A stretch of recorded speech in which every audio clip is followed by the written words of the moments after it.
গত বছরের ৩১ মে মালয়েশিয়া সরকারের বেঁধে দেয়া সময়ের মধ্যে ভিসা পেয়েও সে দেশে যেতে না পারা কর্মীরা এবার প্রবাসী কল্যাণ ভবনের সামনে বিক্ষোভ করেছে।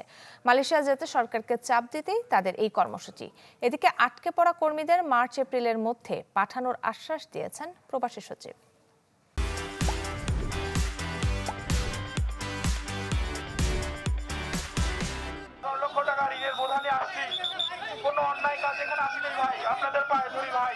রাজধানীর সার্ক ফোয়ারা মোড়ে মালয়েশিয়া যেতে না পারা কর্মীদের সঙ্গে পুলিশের বাকবিতণ্ডা, যা রূপ নেয় হাতাহাতিতে।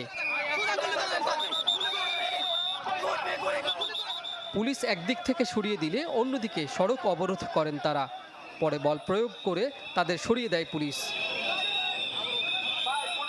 দাবি আদায় তো রাস্তায় হবে না, আলোচনার মাধ্যমে হবে এবং কনসার্ন অথরিটির কাছে তাদেরকে যেতে বলেছে আমাদের পক্ষ থেকে। জনভোগান্তি নিরসনে আমরা ওনাদেরকে অনুরোধ করে না শুনলে তাদেরকে আমরা ফুটপাতে উঠাই দেওয়ার চেষ্টা করব। প্রবাসে যেতে না পারায় সিন্ডিকেটকে দুষছেন আন্দোলনকারীরা। জানান এখন মানবেতর জীবন কাটছে তাদের। আপনারা আমাদের পাশে দাঁড়ান, আমাদের লাঠিচার্জ করেন না। আমরা তো এমনি মরে, আমাদের আর কি মারবেন? আর যদি মারতে মনে হয় আপনারা ক্রস ফায়ার করে আমাদের সব করার একবারে মেরে ফেলুন। ঘরের ভিতরে মাই দেখতে পারে না, স্ত্রী দেখতে পারে না, ভাই দেখতে পারে না, রাস্তার মধ্যে দিয়ে কেউ হাঁটতে পারে না ঋণের বোঝার জন্য। 18,000 ভাই 64 জেলা থেকে ক্ষতিগ্রস্ত। এই 18,000 ভাইকে মানুষে পাঠাতে হবে।